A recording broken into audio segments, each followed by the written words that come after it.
Hello, this is Wayne Rivers at the Family Business Institute. Thanks for tuning in. This week I want to talk about Tom Brady and creative destruction. So Super Bowl 55, just a couple weeks ago, is in the books now. And I read a terrific article on February 9th from John Miltimore from the Foundation for Economic Education. And he talked about Brady's career in a business context. So just a quick fun fact, companies this year paid $5.5 million for 30 seconds of advertising time on the Super Bowl, which is pretty remarkable. So what does all this football and advertising and rates have to do with you? I mean, what's important about this? And the point that John Miltimore made was Tom Brady's first Super Bowl was in 2002. Now, here are 8 of the businesses that advertised in 2002. You're not going to believe this. AOL, Blockbuster, Circuit City, Sears, Gateway Computers, VoiceStream Wireless, no recollection, Radio Shack, and Yahoo. Some of those companies are still around. Yahoo and AOL are still around, but basically valueless in terms of business enterprises.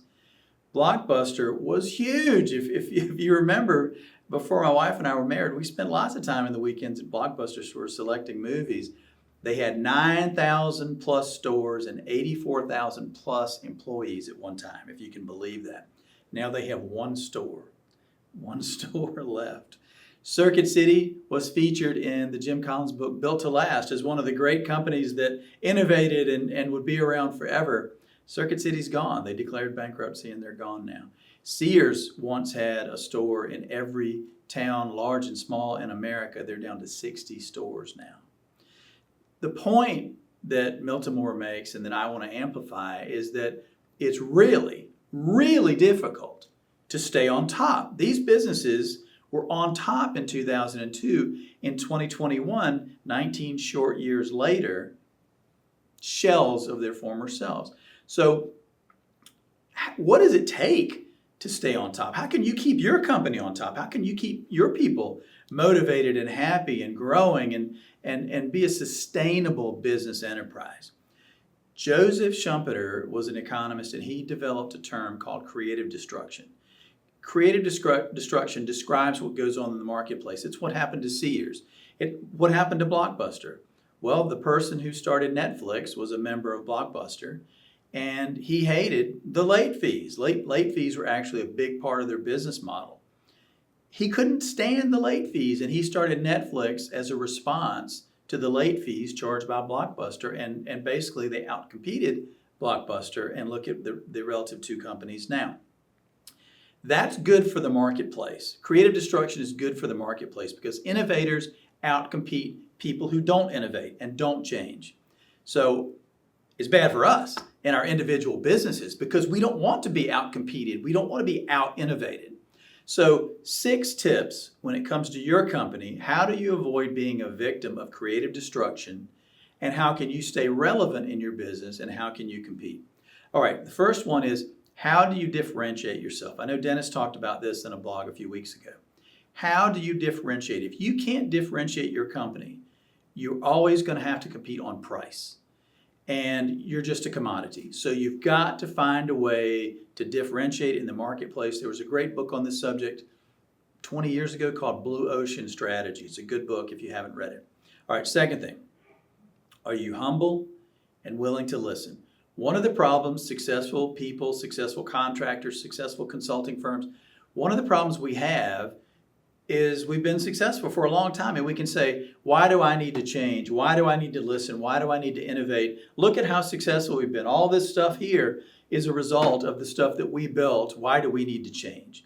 It's sort of like reading your own press clippings. You think Tom Brady read his own press clippings after 2002 and decided he didn't need to improve his skills? Heck no. The reason he's still relevant today is he has done radical things with his fitness and his diet to stay relevant and stay competitive at his age in the NFL. The third thing, what scalable processes or talents or capabilities do you have in your business? What parts of your business are really capable of scaling and growing, and which parts of your business do you maybe need to de-emphasize because they're not as scalable and not as capable, not as robust in terms of growth potential. The fourth thing, you know your customer behaviors now. What are your customer behaviors going to be 5 years from now, 10 years from now? This really requires that you go back to number 2, are you humble and willing to listen? You've really got to dive deep with your customers. Some are going to give you a minute of their time and it's going to be superficial stuff you can't use. But some of your customers are going to be ready, willing, and able to probe and do a deep dive and really spend an evening or a dinner with you and talk about how they see their businesses changing and growing and adapting, because they too want to stay relevant, don't they? They want to be sustainable as well. The fifth thing, this is one of my favorites. What do you need to stop doing? What are you doing now that was important to you in 2002, Tom Brady's first Super Bowl, that maybe is not so important to you now? What things did you do in 2015 that you don't need to do now? When you stop doing things, you free up time, energy, mental energy, and capacity to do new and innovative things. So what things can you stop doing? And then finally, this is another one of my favorites. Can you forecast? Every single person watching this video gets a monthly P&L and a monthly balance sheet. And that tells you what you've done in the past. Did I have a good month last month? Did I have a good year last year? Can you accurately forecast where you're going to be in 2022, 2023, 24, etc.? Are you really good at that? Are you close to your customers in number 4? Are you keeping up with their changing behaviors so you know how to change your behaviors to deliver an innovative solution in the marketplace? So there's my 6 tips. The article ended in a great way. It said, everything has a shelf life, including Tom Brady. And that's true. And that's a very mercenary way almost to look at our businesses. We all have shelf lives. We all have useful lives. Now, how can you innovate and change now so that you extend the useful life of your business and make it sustainable for the next generation and the generation beyond? This is Wayne Rivers at the Family Business Institute. Thank you.